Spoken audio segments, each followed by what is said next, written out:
You're listening to Experience Imagination, a themed entertainment design podcast presented by Falcon's Creative Group. Every episode, we discuss a new topic with a panel of creative professionals. Hi, I'm Cecil McPuri, President and Chief Creative Officer of Falcons. Welcome to another episode of Experience Imagination. I'm your host, Audrey DeLong. Depending on when you're listening to this episode, we are either on the verge of opening Katmandu Park, Punta Cana, or we already opened it. This is the first brick-and-mortar expression of the enhanced Katmandu IP, so obviously the entire team is stoked about this special milestone. What we're going to talk about today is what it takes to open a theme park, and trust me when I say this, with all the subject matter experts at Falcons, it was tough to narrow down the guest list. But I think every type of listener, no matter your field, will gain a wealth of knowledge based on what our panel shares, and it's going to be entertaining, so please stick around. Before we get to those outstanding guests, let's chat with our Vice President of Corporate Strategy, Tori Urton. Welcome to the podcast, Tori. Thanks, Audrey. Great to be here. All right, so as an experienced design firm, Falcons has been bringing other companies' visions to life for more than 2 decades. Now we're translating that experience into basically being our own client. Does that change the mindset around here? Absolutely, it does. It's a super exciting new chapter for Falcons Beyond, as not only are we creating and rolling out our own IPs, we now co-own and operate the brick-and-mortar locations where it all comes to life. Our team puts smiles on people's faces and creates memories that last a lifetime. That's the driving force behind all that we do. Yeah, that's what it's all about. So although we're opening this new theme park in Punta Cana, the Katmandu IP has been around a while, operating since 2007 in Mallorca. So tell us what types of things regarding the brand were considered before opening the second Katmandu Park.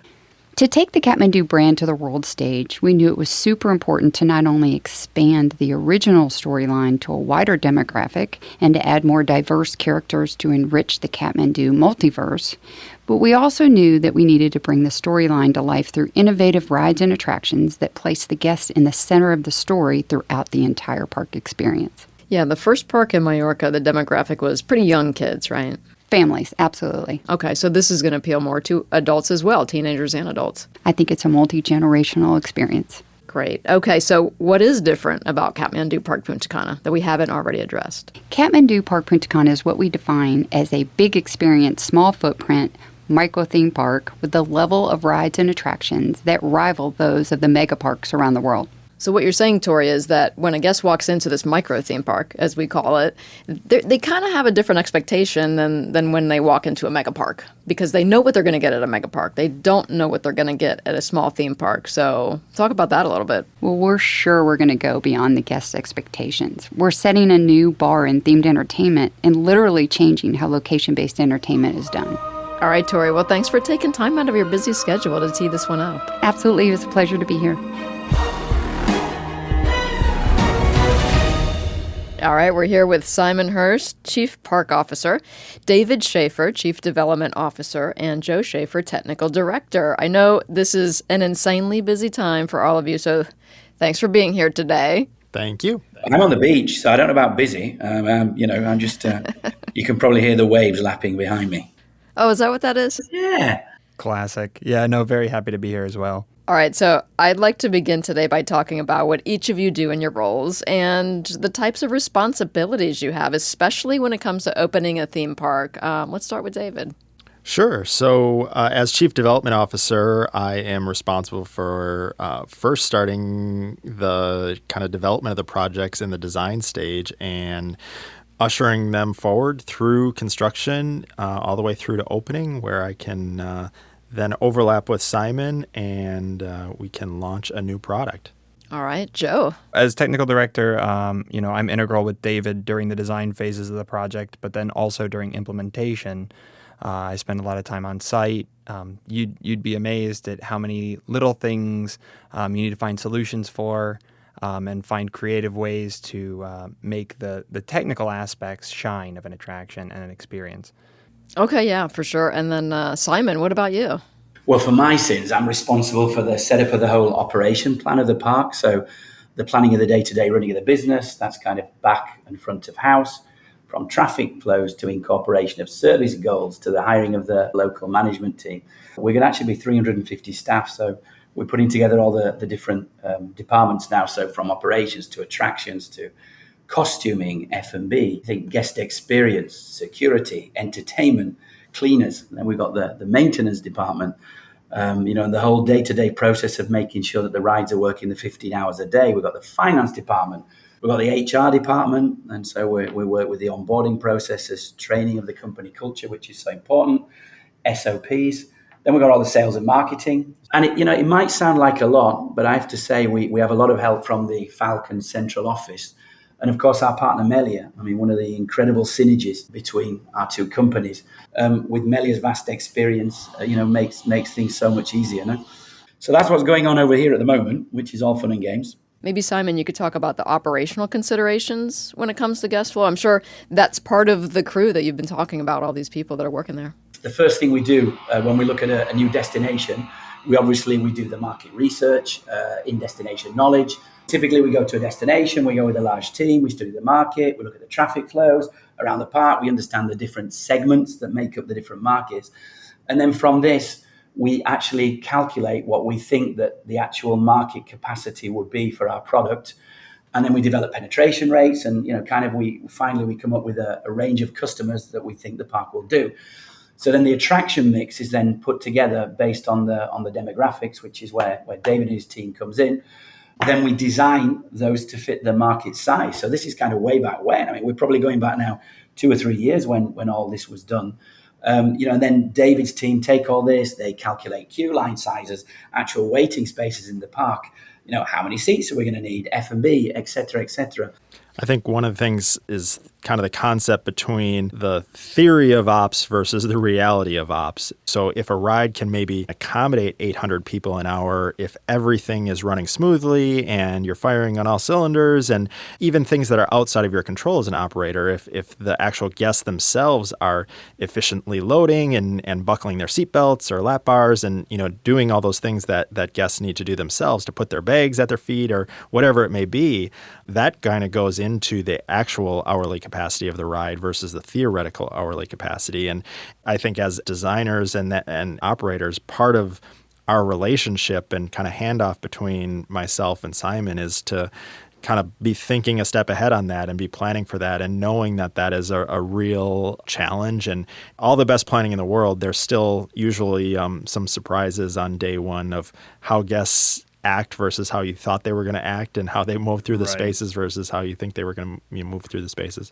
Yeah, Joe, I want to go back to something that you said earlier, which, we design things, it's the creative side, it's the mechanical engineering side. I'm kind of wondering from your perspective, what requires a lot of your personal attention? Simon.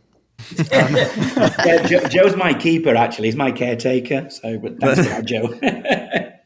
Most of my time is spent coordinating. Attractions are incredibly intricate systems. It's not just a single thing. It's not just a ride system or an AV system or a lighting. It's all of those things together that make the experience a whole. And while ride vendors or AV vendors are the masters and experts of their facet of the design, there's a whole layer of oversight and integration control that has to come when it comes to putting all those pieces together to make a complete experience. That's really what I focus on most of the time, is ensuring that all of the pieces make a cohesive whole. Yeah, speaking of the guest experience, we're taking them into a world and letting them escape from their daily life. So I'm wondering, let's pull back the curtain a little bit, David. What's something under your purview that would be surprising for park goers to hear regarding developing a park like this? There are things with a theme park that we're looking at and considering that are just so different. Things like sight lines and positioning of certain elements within the park to kind of make sure they have the biggest impacts. One example in Katmandu is we were very strategic about the adventure golf course positioning on the plot, and it becomes a kind of an iconic visual element for the park. Some unique things like that of just kind of looking at what can guests see from what angle to create that experience that is immersive. again, on the golf course, like we take guests up onto the upper levels of that mountain, and yet we have to be very careful to make sure we're blocking the sight lines. So when guests are up there, they're not looking at the air conditioning units that are used to cool some of the adjacent attractions. So unique things like that I think are specific to kind of the theme park entertainment world are always on our mind and key to kind of creating that immersive experience. Joe, this was an existing site. So let's talk about the space that you were dealt, basically. What are the types of considerations in your purview you had to consider? And also, were there any space limitations that you had to overcome? First off, I think we've been very conscientious and made sure that every square millimeter of the space has a purpose. Mm-hmm. There's almost zero wasted space in this location. You're right. This was a pre-existing space, and that meant that it had a pre-existing structure. So we tried to limit huge modifications to that structure unless it was completely warranted. I think there are only a handful of places where that was actually needed. But for the most part, we tried to just make the space work for us as opposed to trying to force a space to do something that didn't make as much sense. So we were very conscientious when we were selecting attractions and locations for those attractions that each location made the most sense for the experience we were trying to present. One thing, Simon, you talked about all the staff, the 350 people who will work at this park. Walk us through the process of making those operational decisions, like deciding how much staff you need and what kind of food you're going to offer and how many stores, retail spots there are going to be in the park. How do you decide that? First of all, we've got our pro forma, we've got our P&L, we've got an estimation of the customers and really the operating hours. So I mean, having a 15-hour operating day, it really gives us 2 shifts. So, I would say for an 8-hour shift, we need 250 people. And to go to the 15-hour day, that involves another 100. The food and beverage here, we're going to be giving a wide variety of food and drink in the park. And the offering really centers around this really cool food court that's been designed. And we're going to have a seating capacity, believe it or not, for 304 people. So, and on top of it, we've got an incredible third-party restaurant offering, which is coming to the complex as well. So, which is the opposite end to the golf course now. And we've got this. We've got a Mexican food outlet. We've got a traditional American grill. We've got pizza. We've got desserts. We've got a super bar, and all of these different outlets are going to have healthy options as well. And you talked about the local considerations. Both of you kind of mentioned it, David. I want to hear from you, though. Walk us through some of the things that you have to consider because, this park is going to attract people from all over the world. But, of course, there's the local contingent that's going to be going as well. So what are some of those considerations? We've seen in our industry mistakes made in the past where developers want to kind of take a product that is maybe successful in one country and replicate it in another country without kind of taking into thought of how things are done in that local country. So I think, going all the way back to the beginning of the conversation, a huge advantage that we had is our partner, Melia, their presence in this marketplace well before we began this project is tremendously helpful because they already had an established network of consultants and vendors for not just construction, but all the different services needed for, the hospitality industry that even down to the level of just like construction materials, being in the Dominican Republic, I think the more we can kind of respect and design in the direction of utilizing the methods and techniques that the construction crews and general contractors are used to using in that region makes the whole process much smoother rather than trying to force them outside of their comfort zone into a different methodology that they maybe have less experience with. And that's not to say there's any degradation of quality. In fact, in many ways, this reduces our risk with that aspect because using the local means and methods for construction ensures that, the quality and the skill of the labor knows what they're doing and is comfortable doing it for our project. I can't stress enough how critical that is, understanding the local means and methods to implement something. Not only does it pay dividends on the back end, but there's also benefits on the front end. By being aware of that information ahead of time, you can design accordingly. So there aren't iterations of design where we have to redo or revisit areas that may need to be designed differently because the materials aren't what they're used to locally. I think that's critical. Yeah, I was going to add, a big thing, and we've all worked a lot on it, is the language. The predominant language here, obviously, is Spanish. There's going to be a lot of people that are going to be visiting from Latin America. I mean, we had one of the ministers from Guatemala came and was very interested in speaking to us to promote the park, actually in Guatemala. So when we've been going through a lot of the attractions, both David and Joe, we've had many meetings about how people will interact with the languages. And, we've got a fantastic storyline on a lot of the attractions. So some of the attractions are actually going to be in dual languages as well. The product is absolutely off the scale. I mean, I see it every day, and every day I see something new. The new staff that we're taking on board that have never seen anything like this before. I mean, to see their faces is a picture. I mean, I can only imagine what it's going to be like for the customers. So, watch this space. We're opening soon. That is a great thought to end it on. So thank you, guys. Thank you, Simon, Thank for being you. with us. Joe and David, thanks a lot. Always happy to help. Thank you so much. We're joined now by two of our own Falcons, Charlie Jica, hello. Hey, Audrey, how's it going? Good, you're a production designer. And we have Rick Hinton, who is our boots on the ground project director. Hello, Rick. Hello, Audrey. Okay, so Charlie, I want to start with you. Describe what your job entails and the types of responsibilities you had leading up to opening Katmandu Park, Punta Cana. A lot of the stuff that I'm doing is taking the design from our studio and founding the design, and then taking that to sites through art direction. So actually doing a lot of the drawings myself and working with our team here to make sure that everything is ready for production, and then taking that down and working with our vendors hand in hand to actually produce, install, and create that on site. When you talk about like you're designing it, it's the things around the attractions and what guests just see as they're just walking through the park, right? Absolutely. So what I do is more the visual landscape of the park itself. Okay. We're going to give Rick a turn here. What does your typical day look like? What are your responsibilities on site? Typically, I'm responsible for the facilities, the buildings, and getting our attractions and our ride systems into those buildings, making sure they fit, making sure they have power, making sure we have air conditioning. And I work with all general contractors to keep the project moving ahead.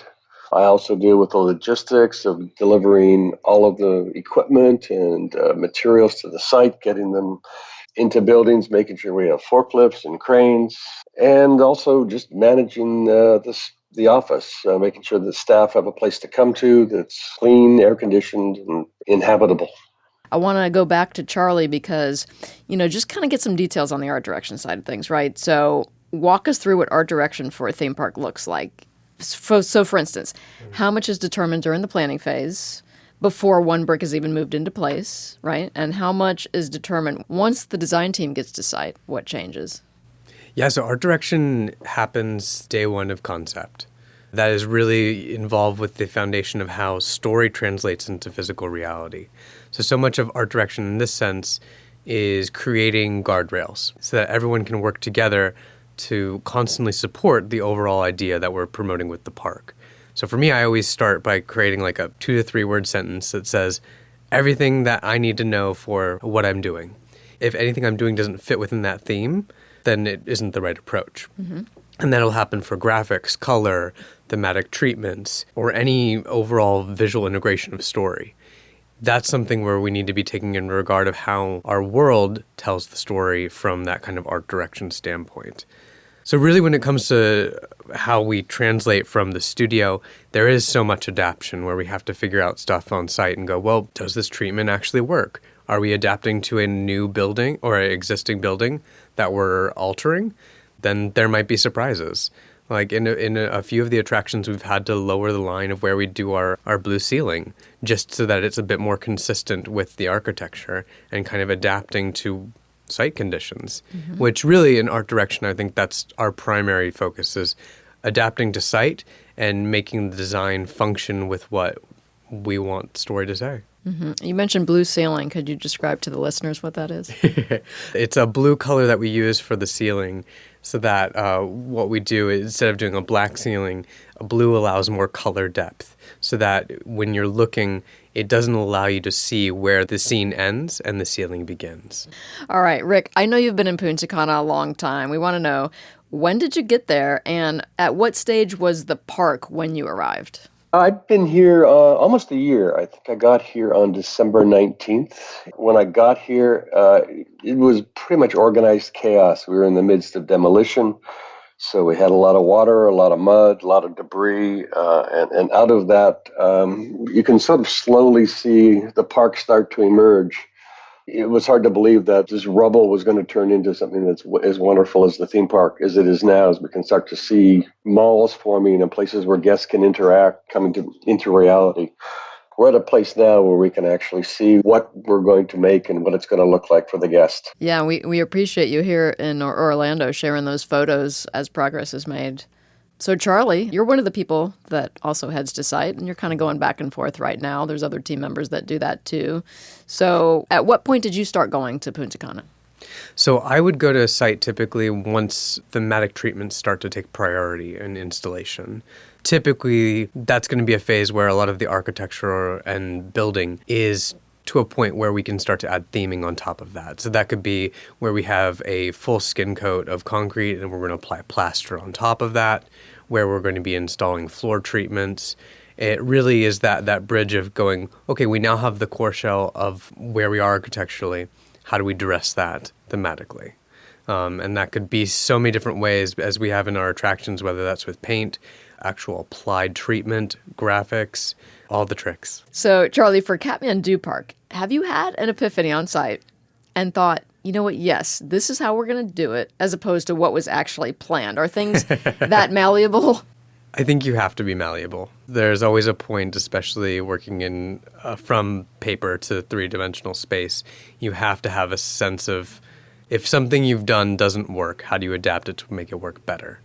So I think there's been so many times with this overall project where conceptually we've designed something and go, great, okay, this will work perfectly here. And then you go to site and you're like, well, the placement of this could be better if we just shifted a little bit. I know one of the big things is we have probably about 42 murals that we've been designing and producing. And originally we had them placed a lot higher outside of guest visual boundary. And one thing we really wanted to do was bring those down so that guests have a closer sense of interaction to them. And that was one of those things that, until going to site, really couldn't tell too much of. Yeah, Rick, things don't go smoothly 100% of the time, but what are some of the examples of the types of adjustments that you as a project director have to make on site? The first thing you realize is that you're working within an emerging market, and that what works in the U.S. may not work here. So you try and be flexible and adapt. So, just the examples I can think of is on our suspended theater, where in order to work within the building, we had to bring this 40-ton crane into a pit and have it work within the building. We had to build a dirt ramp to move it in. We had to maneuver it very carefully within the structure. We had very little clearance. So we had the crane in the building, and we didn't have a clear idea of how we were going to get it out. So I got together with the owner of the crane and his friend who was a machinist, and together we kind of worked out a local solution and built this giant ramp, and we're just able to drive the crane out. And it was a situation that I don't think we would have come up with anywhere else in the world. At the end of the day, we successfully got the crane out. There was no damage to any of the building, the crane, or anything else. It's very important in these kind of markets is that you have to listen to and work with local vendors and local representatives. And when you listen to them, they'll give you solutions that you hadn't thought about, but they're solutions that work within this environment. And if you can do that, you're far ahead of the game, and it's kind of one of the keys to success here. Yeah. Charlie, you work with vendors for many months before you even go to site, is that right? Absolutely. Getting them the information they need, making sure they understand the design and how that translates into reality, what's three-dimensional, what the finished paint treatment is, down to the point of what sealant goes on an area of floor to make sure if it's shiny or if it's not. And then even going back to the art direction sense of understanding why it's shiny and why it's not. So it really is just all about working through all steps to make sure everyone's on the same page. Mm-hmm. A lot of our vendors have never been to a theme park, and they don't really understand what we're building here. So part of working with them is to share our vision of where we're going and what this place is going to be. So when they're working on it, they have an understanding of what the final product is going to be. And it's a lot of times you're explaining things that to them seem completely foreign and incomprehensible until they actually see it completed. So, Charlie, give our listeners a sense of what it's like to design an attraction, the set, the scenery, or even parts of the park, and then see it begin to take shape on site. I love what I do because going from a actual conceptual design to physical reality, that's the moment for me that really drives my passion. We're creating places for our guests to come and explore and be transported to another world. So there's so many ways we want to build out a full universe and make sure that the story and the visual landscape can tie together. Because without that, we're just creating a really fun environment. But we want to create an environment where story can take the predominant lead, as well as guide you through these really exciting experiences. Exactly. All right. Well, you two have done a fantastic job in this podcast and on this project. Rick, thank you so much for joining from Punta Cana today. My pleasure. Thank you for having us. And we're looking forward to seeing more people from Falcons come down and help out and enjoy. All right. I'll be first in line, I hope. And Charlie, thanks for sitting with me for this one. Anytime, Audrey. Fantastic stuff from all of our guests today. Simon Hurst, David Schaefer, Joe Schaefer, Charlie Jika, and Rick Hinton. And thanks again to Tori Urton for setting it up. I also want to thank our listeners for supporting our podcast. I hope you learned a lot today. Please join us again next time for another episode of Experience Imagination.